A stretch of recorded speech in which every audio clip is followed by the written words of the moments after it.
As mulheres têm conquistado cada vez mais destaque no mundo dos negócios, né? E o crescimento dessa participação traz inúmeros benefícios para o mercado, como o aumento de empregos, diversidade de negócios e novas soluções. Mas o caminho para elas não é fácil. São muitos os desafios que precisam ser contornados, né, pelas mulheres que se arriscam no empreendedorismo. Vou conversar mais sobre esse assunto com a presidente nacional da Organização Brasileira de Mulheres Empresárias, a Lília Schiavo. Está conectada aqui com a gente, Lília. Bom dia, seja muito bem-vinda. Obrigado por falar com a gente aqui no Santo Café. Bom dia, Wicker. Eu agradeço o convite. É uma honra estar aqui com vocês para falar de um tema tão importante. Muito importante mesmo. E eu queria entender como que você enxerga a evolução do empreendedorismo feminino no Brasil ao longo dos anos e quais são os principais avanços aí que foram conquistados até o momento. Sabe que eu estava ouvindo a sua chamada e você falou da Santa, né, que vai ser uma das pautas de hoje. As pessoas acham que empreendedorismo feminino é um assunto recente, mas não é verdade. Quando você fala da vida da Santa, a gente está falando de empreendedorismo social. Se a gente pensar na história, né, da humanidade, durante as guerras, que os homens tiveram que sair para a luta, as mulheres ficaram responsáveis pelas empresas, pelo cuidado das famílias e também para que os países continuassem tendo a geração de receitas, empregos, né? Então, empreendedorismo feminino, na verdade, ele vem sendo mais estudado desde 1990, foi quando foi criado o Sebrae, né? Mas faz parte da vida do mundo, eu acho que desde sempre, porque as mulheres sempre empreenderam de uma forma ou de outra, né? Então, quando a gente fala de empreendedorismo feminino, eu sempre lembro que nós somos mais de 50% da população, nós somos maioria nos bancos universitários, mas infelizmente ainda não somos 50% em cargos de liderança, né? Na questão de empreendedorismo feminino, no ano de 2022, nós batemos um recorde, né? O Brasil tem aí aproximadamente 20 milhões de empreendedoras. Eu vou ter que olhar uma cola que eu tenho, porque é mais ou menos um número entre 10 a 20 milhões de mulheres empreendedoras. Mulheres que são donas dos próprios negócios, né? E eu falo que os avanços de uma mulher empreendedora é principalmente na geração de riqueza do país, no exemplo que ela deixa para os filhos, né? Quem tem mãe que trabalha, mesmo que seja em casa, sabe o que é o exemplo de uma mulher. Quando eu pergunto, às vezes eu pergunto assim em palestra, fala para mim uma mulher inspiradora. Quem é a mulher inspiradora no mundo? Eu tenho certeza que você vai ter a mesma resposta que a maior parte das pessoas. Quase que 100% responde que é a própria mãe. Né? Que esses valores que a gente tem, que a gente aprendeu com as nossas mães, de trabalho. A minha mãe trabalhava fora, minha avó também. A minha avó ficou viúva muito jovem e ela teve que, então, assumir a empresa do meu avô. Depois, minha mãe era médica, então ela sempre trabalhou. Ela era ginecologista obstetra, então, na época não tinha celular, nada, ela dormia vestida do lado do telefone, porque se tocasse o telefone, ela ia sair correndo para atender uma paciente. Então, eu falo que esses exemplos, né, que as mães deixam para nós, é o que fazem com que a roda da economia continue a girar, né, tanto para homens como para mulheres. Sem dúvida. E você trouxe a questão do conceito, né, do empreendedorismo, e é interessante a gente falar disso aqui, porque muitas vezes a gente pode empreender sem ter um CNPJ, né? A gente pode empreender na empresa onde a gente já está trabalhando. Sim, e aliás que a maior parte do empreendedorismo, ele não tem CNPJ, né? Porque, por exemplo, no caso das mulheres, a maior parte das mulheres se tornam empreendedoras não porque quiseram, mas por pura necessidade, por sobrevivência mesmo, para poder pagar as contas, para poder trazer comida para casa. Então, muitas mulheres são empreendedoras, mas não têm CNPJ. E quando a gente fala dentro da empresa, ser um empreendedor dentro da empresa é ser aquela pessoa que tem ideias novas, que traz soluções, Quantas vezes dentro de uma empresa, às vezes o presidente tem um problema muito sério, ele não sabe como resolver, e alguém que está ali no chão de fábrica, que vive aquela rotina todo dia, tem a solução para o problema. Né? A gente tem inúmeros casos relatados de cases de sucesso de empreendedores que são funcionários e que têm carteira de trabalho assinada. Então, eu acho que ser empreendedor é muito mais do que ter o CNPJ. É uma atitude, né? É um comportamento. Sem dúvida. Você falou sobre a questão da desigualdade, da falta de mulheres em cargos de liderança, né? Esse número que ainda é muito desequilibrado. Como que a gente solucionaria isso? A gente está no caminho certo? A gente está melhorando? Qual que é a sua análise a respeito dessa situação? Estamos melhorando.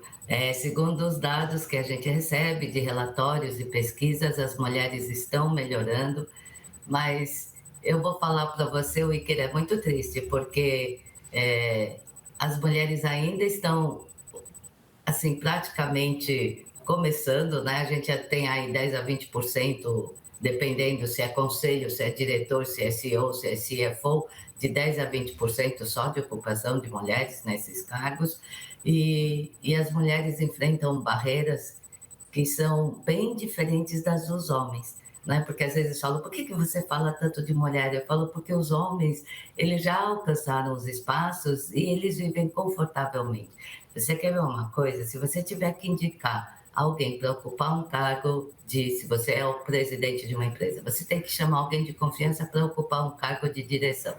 Quem você vai lembrar? Seu amigo de infância? Daquele que joga bola com você? Daquele que você no network fala, olha, sexta-feira vai ter um happy hour, vamos fumar um charuto e tomar um uísque juntos? São esses os que normalmente são indicados. As mulheres já começam a perder quando a gente fala em networking. Normalmente a gente, quando termina o trabalho, a gente sai correndo para voltar para casa e cumprir as outras tarefas, né, da nossa jornada dupla, isso é normal. E em muitos casos, vocês podem não acreditar, mas mulheres não conseguem fazer networking, porque a gente tem vergonha de falar, por exemplo, para um homem, e a gente precisa falar de negócios. Olha, vamos tomar um café ou vamos almoçar, por quê? Porque em alguns casos isso pode ser entendido de uma outra intenção. Então, as mulheres têm dificuldades em todos os sentidos, desde o início. E a maior dificuldade delas para atingir cargos de liderança, por incrível que pareça, é ela com ela mesma. Né? As mulheres têm um medo, né, de ocupar cargos de liderança, elas sempre acho que não chegou a hora ainda, é a famosa síndrome da impostora, que faz com que tantas mulheres que são extremamente talentosas não ocupem os cargos que poderiam. Né? Isso acontece muito e é por isso que a gente fala tanto em autoestima, por isso que a gente fala uma mulher puxa a outra, nenhuma é deixada para trás, porque realmente as mulheres precisam se apoiar umas nas outras para chegarem lá. Certo, a gente tem legislação, né? Mas parece que ainda não foi suficiente para transformar essa realidade. Como mudar isso? A legislação para mudar essa realidade, eu acho que começaria também por ter mais mulheres na política, né, Wilker? A gente viu na pandemia o resultado dos países governados por mulheres, como os resultados foram diferentes. Eu sempre falo que mulheres têm algumas soft skills que são exatamente aquelas que são exigidas hoje para lideranças inovadoras, né? Então, mulheres têm maior capacidade de comunicação, elas têm empatia, solidariedade. Eu sempre falo que uma mulher nunca mandaria um filho para a guerra, né? Isso é óbvio. Então, mulheres, quando estão em cargos de poder, elas costumam ser mais pacificadoras. Né? Em vez de colocar lenha para que as pessoas se digladiem, pode ver que só você pensar uma mãe, quando tem os filhos brigam, quem é que resolve os conflitos? Então, mulheres, eu falo que têm capacidades natas que ajudariam muito nas políticas públicas, em cargos no governo e também, principalmente, em cargos de liderança nas empresas, porque já ficou provado que existe um percentual gigantesco de diferença das empresas que praticam inclusão e diversidade nos seus cargos de liderança, né? Com certeza. Vamos falar um pouco agora sobre a cultura das empresas? Será que a gente transformar a cultura organizacional pode fazer a diferença? A gente começar a enxergar de forma diferente essa realidade que a gente tem hoje, que você trouxe aqui, começar a ver de uma forma um pouco mais crítica, dentro das empresas, pode haver organizações para tentar mudar isso? Ainda bem que nós estamos hoje vivendo uma era onde todo mundo fala sobre ESG, né? Sobre compliance, sobre ODS. Então, obrigatoriamente, a empresa que não se preocupar com inclusão e diversidade, ela vai ficar para trás. E o ficar para trás significa, inclusive, não ser capaz de fazer negócios, por exemplo, com outros países. Existem muitos países que têm como obrigatoriedade, você tem que apresentar para mim que você tem X mulheres em cargos de liderança, que você realmente cumpre ESG, que você é uma empresa saudável, inclusiva. Então, eu acredito que a cultura organizacional das empresas está mudando, ainda bem, né? Porque realmente é necessário, e eu sempre falo, tem que começar de cima, né? Assim, realmente ter uma mentalidade de chamar todo mundo, todos os níveis de hierarquia e falar, pessoal, vamos mudar. Né? Então, porque às vezes um movimento começa e ele não vai para frente porque ele não contou com o apoio da alta cúpula. Então, a alta cúpula tem que entender que tem que apoiar e que tem que mudar. E a questão salarial? A gente sabe que é importante ter mulheres em cargos de liderança, mas é importante também que os salários sejam equivalentes, né? É importante e parece, sabe que quando são 20% mais ou menos a diferença entre o salário dos homens e das mulheres, né? E tem um vídeo da ONU, se algum dia você puder passar no seu programa, que mostra crianças de 7 anos de idade realizando a mesma tarefa, que é pegar umas bolinhas e colocar dentro de uns potes. E aí todas elas finalizam as tarefas e elas são então presenteadas com doces. Só que a quantidade de doces das meninas, ela é menor que dos meninos. E quando eles recebem aquilo, eles fizeram duplas, né, para pegar essas bolinhas.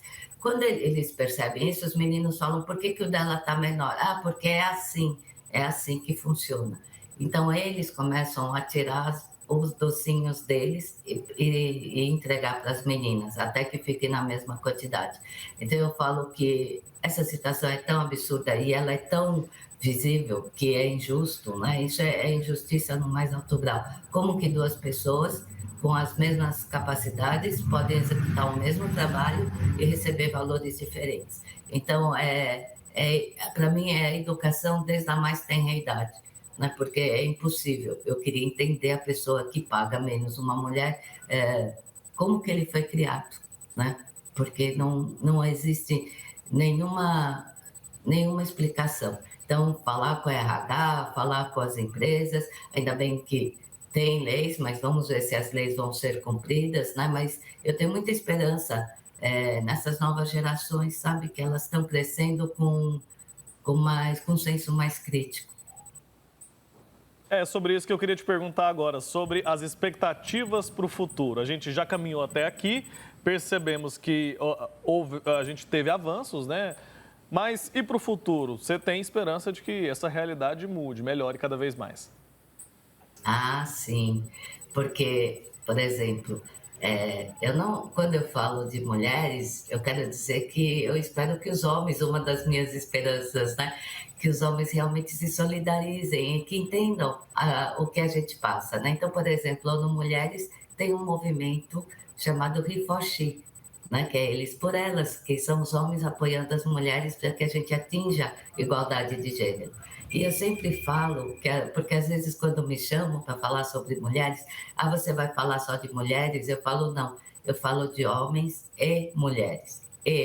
Porque a questão sempre foi nunca foi um ou outro. E quando a gente entende que não é homem ou mulher, mas sim homens e mulheres unidos e trabalhando juntos, o país vai ficar mais próspero, né? A sociedade vai ser mais justa, a gente vai estar dando exemplos também para as crianças, principalmente para as meninas, para que elas ingressem também em carreiras STEAM, ciência, tecnologia, matemática, para que a gente tenha mais talentos, né? E principalmente um país melhor. Tá certo, Lilian. Para a gente finalizar, eu queria que você explicasse um pouco mais para a gente sobre o trabalho de vocês aí na Organização Brasileira de Mulheres Empresárias. Como que vocês se ajudam aí? Então, a OBME, ela é integrante, ela é afiliada da FECEM, Femme Chef d'Entreprise Mondiale, que foi fundada na França em 1945, na época da Segunda Guerra Mundial, justamente porque os homens foram para a guerra e as mulheres precisavam continuar trabalhando e fazer as empresas gerarem receita.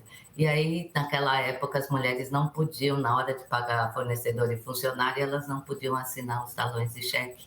E a Madame Ivone Fanon foi, então, pedir essa autorização para que as mulheres pudessem, então, gerir as empresas, né? E desde 1945 até hoje, nós estamos em 120 países, nos 5 continentes, com 5 milhões de empresas, e a gente diz que nós criamos laços comerciais e de amizade, incentivamos as mulheres a serem donas do próprio negócio, a serem donas da própria vida, incentivamos também a internacionalização de empresas, e principalmente nós fazemos muitas rodadas de negócios entre os países. Então agora, no dia 25 de setembro, estaremos indo para a Bolívia, na Expo Cruz, que é a maior feira de negócios da Bolívia. Vamos levar as mulheres, uma delegação brasileira, vamos levar homens também, mas as mulheres vão poder participar da inauguração do Pavilhão Mulher Empresária e do Fórum Empresarial de Mulheres, que está sendo feito pela primeira vez dentro dessa feira da Expo Cruz. Tá certo, Lilian, parabéns pelo trabalho, obrigado pelo seu tempo aqui, por conversar com a gente sobre esse tema tão importante, nos ajudar a pensar, né? Acho que esse é o papel que a gente tem que desenvolver aqui, estimular a discussão, estimular também o pensamento. Mais uma vez, obrigado, parabéns pelo trabalho e até a próxima, tá bom? Obrigada. Abraço. Gente, agora são 9h22. Gostei do que ela falou sobre sempre ser sobre um e o outro, não um ou o outro, né? A gente não precisa se anular, não precisa ser contra ninguém, mas a gente precisa se unir as forças, com certeza sempre vai fazer a diferença.